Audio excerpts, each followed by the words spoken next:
Hello. We're gonna do lettering today, but my scissors are at my desk.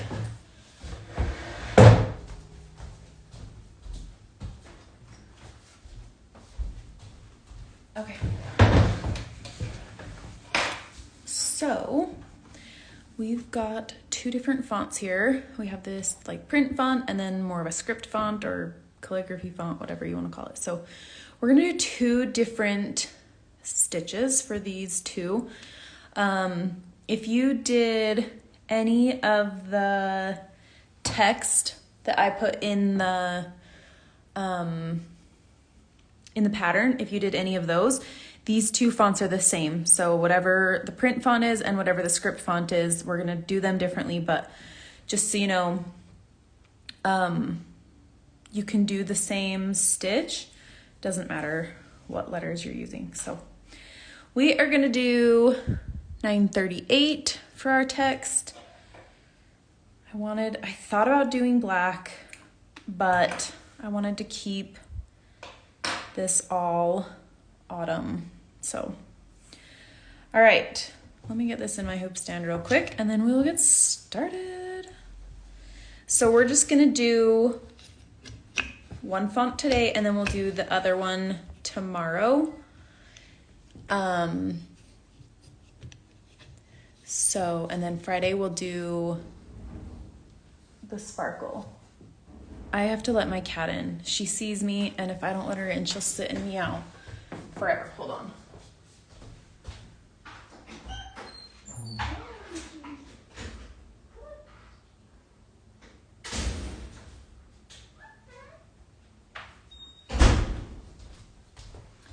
She'll sit on the porch right by the window and like stare at us until we let her in. She's really fun. Okay. So I'm gonna keep all 6 strands of the 938 and do some brick stitch. This is just one way to do lettering. There is so many different stitches that you can do for lettering. You could back stitch this, you could do a whipped back stitch, you could do a stem stitch. I mean, there's so many different ways. I'm gonna teach you how to do a brick stitch. That is one of my favorite ways to do text, so that's what we're gonna do. All right, so what we're gonna do is I'm gonna start at the bottom and I'm just gonna stitch all the way up to the top. I'm gonna use, the first line we're gonna do is going to be a back stitch and then we'll make it into a brick stitch. So depending on how many stitches you wanna do, once we get to like the curves, these will be shorter stitches. So I would recommend keeping these similar to what you might need on a curve. So I'm gonna go about here. I'm gonna do about 4 stitches is kind of what I'm looking at. So that's about halfway, and then that's about a quarter of the way. So we're gonna do a back stitch first, and then we'll come back and do a brick stitch, make it into a brick stitch. So always using the same holes so that our stitches connect.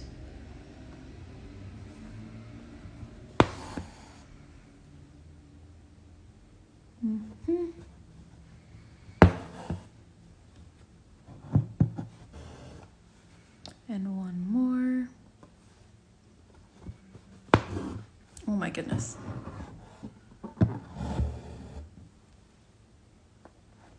Okay, so there we have our first line. So then what we're gonna do is come back and do a stitch right next to it. So we're gonna come back up to the top.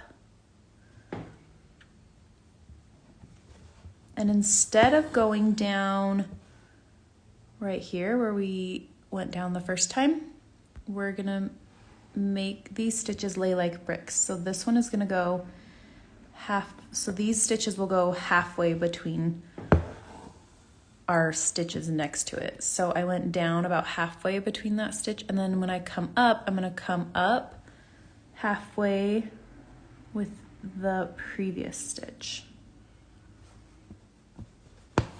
That probably should have been a little bit closer.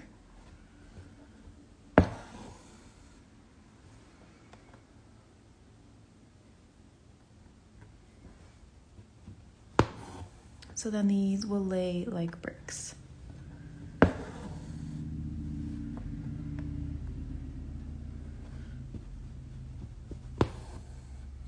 I'm only going to do 2 rows, but if you wanted to use fewer strands, you could probably do like 3 lines of bricks. So if you're going to do a 3rd line, then your first and your 3rd line would look the same. So if you were going on this side, then you'd have one from here to here, here to here, here to here, here to here. So then every other line would match with each other because that's how bricks lay. Okay, so now we're gonna move on to our curved lines. They're a little bit more tricky, just in the sense that we want to keep the curved line and we're doing straight stitches. So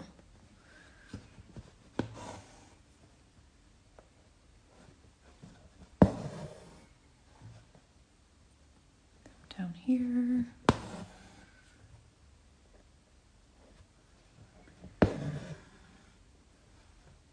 Chris says it's looking so good. Thank you.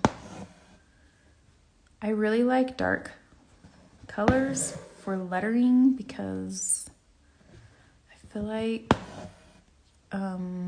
any little mistakes are hidden a little bit better. All right, so I'm gonna come here. This is almost like a half stitch, but I want them to line up. So when I do my next stitch, I'm gonna come up and do the inside. And I'm not gonna try and go halfway with this one because that's itty bitty. So I'm gonna come halfway up on this one because that last one was more like a half stitch than a full stitch.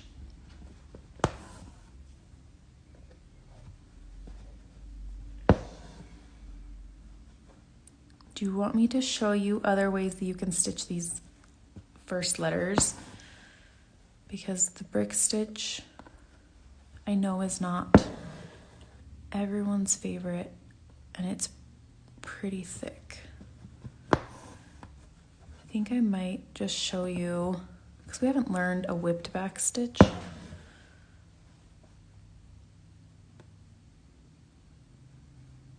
think that's what I'm gonna do. And then I will pick what I'm gonna do and finish the rest of my letters like that.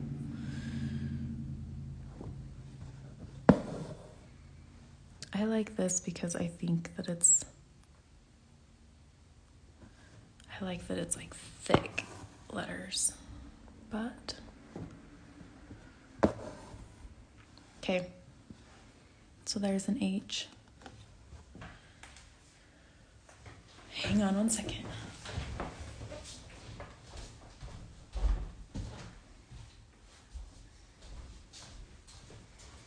I have some scraps that are already divided, so I'm gonna show you, just in case you don't love like a thick letter, I'm gonna do a couple different options so you can make a decision. So let me show you a whipped back stitch. I wonder,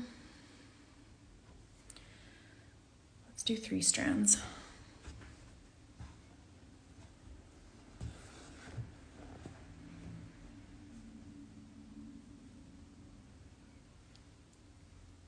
Hang on, just threading my needle.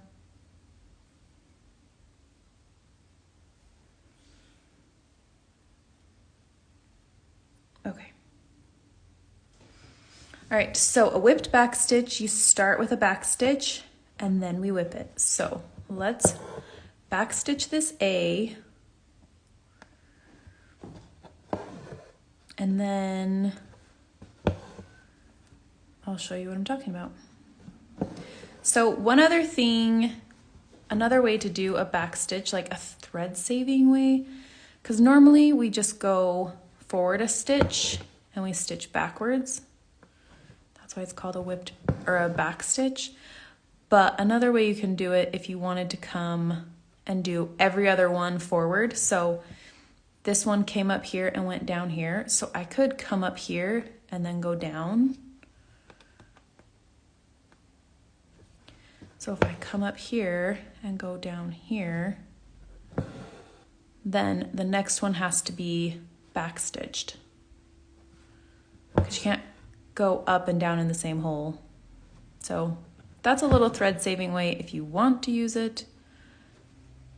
The only thing is if you're going to do a whipped back stitch, then you just have to make sure that your last stitch is a back stitch, because I will show you.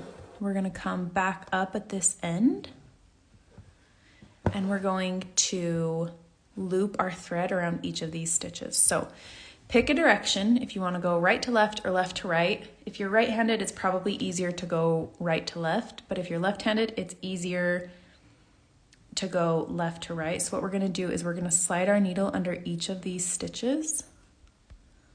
Let me zoom in just a little bit more. And then pull that needle through. And then we're going to do it again with the next stitch. We're going to keep it going the same direction. So I'm going right to left. So my needle always moves from right to left. If you go every other and go right and then left and then right and then left, it's a different stitch, and I don't remember its name. But a whipped back stitch goes the same direction every time. Chris says, what do you think about using a fallish variegated thread for lettering? I love that idea. I think that's very fun. Or whipping with gold or green or orange. Yeah, you could backstitch in brown and then change threads and do the whipped part in like orange or yellow. It kind of gives it like a candy cane look. You can't really, I mean, in person you can see it a lot more, but you can, it just like twists around it. So it kind of just like fills in your gaps and stuff like that. But if you're using two colors, then it kind of creates like a candy cane type look.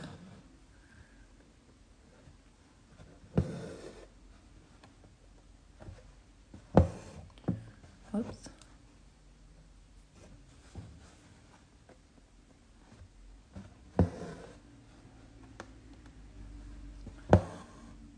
So this one is going to be a little bit daintier, not quite like as thick.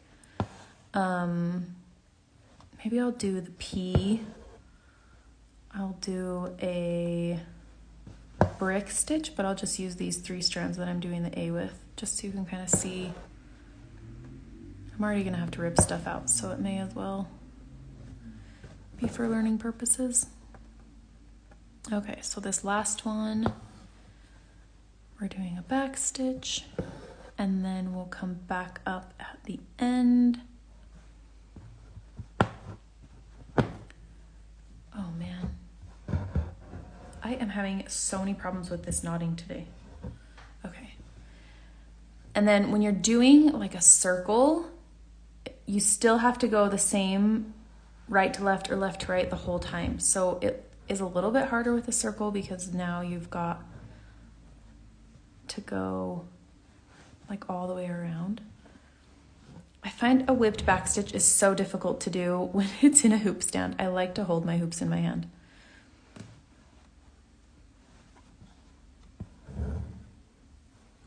So normally I would turn my hoop in my hand so I don't have to use my left hand, but when you're doing like a circle, you're still have to go right to left. Like you still have to go the same direction that you were going before. So you're always going like from the outside of the circle into the inside, or vice versa, out of the circle. Whatever way you start it, just keep going that direction. Chris says, I really like this thinner one.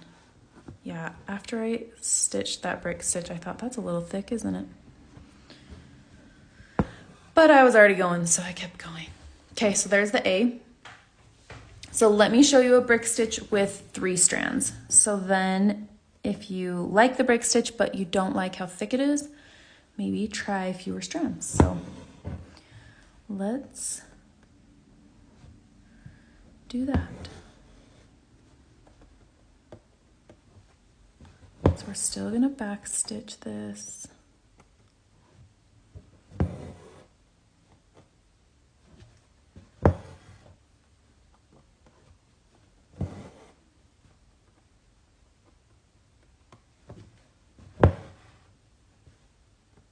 Okay, then we're gonna go back to the bottom.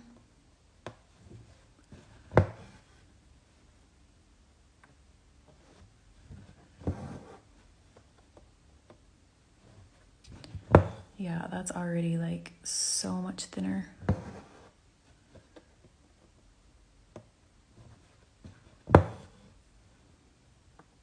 So the same stitch, but a different amount of thread makes like a huge difference in the look. I really like brick stitch, but I think I'm gonna do the rest of my letters with 3 strands like this. Okay.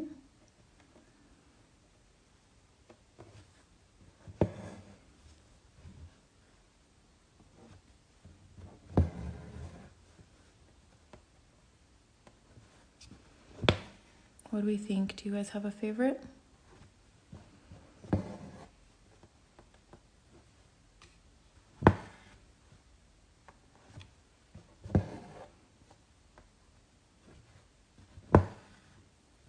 If it makes a difference, the script is gonna be, we're gonna do a chain stitch.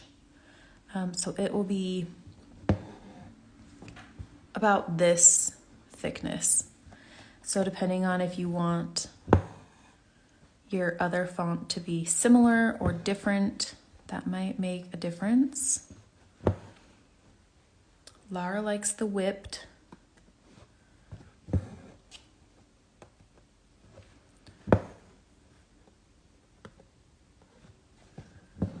Yeah, it does look really, really good.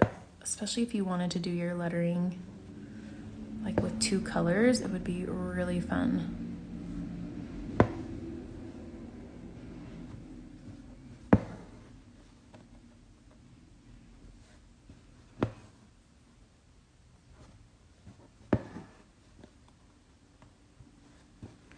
All right, I'm gonna let you go as soon as I finish this P, and then I will post this in my stories so you can look at it, and then you can kind of make a decision that way if you want to, or you can just do whatever you want.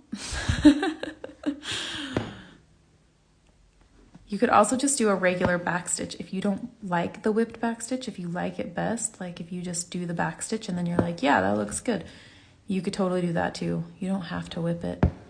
I like a whipped back stitch because I feel like it makes it look really like polished. Okay, there we go. So we've got brick stitch with 6 strands, a whipped back stitch with 3, and then a brick stitch with 3. I think I'm gonna do a brick stitch with 3 for the rest of my text. Well, the rest of my print. We're gonna do something different for our script, so don't do that yet. What do you think? Chris says, I've been meaning to tell you your fingernails are so fun. Thanks. If you're joining in the Haunted House Stitchalong, I will have Halloween nails. I'm like waiting to take these off. They're starting to peel on the edges, so they're just like stickers, but they're starting to peel. I'm ready to take them off. But I have a couple more days of this, so anyways. Okay, I will post a picture of this in my stories so you can kind of look at them a little bit more closely. And then I can't wait to see what you guys decide to do. So post when you're done. Let me see what you decided to choose. And I will see you back here tomorrow and we will finish our text. Have a good afternoon and see you later.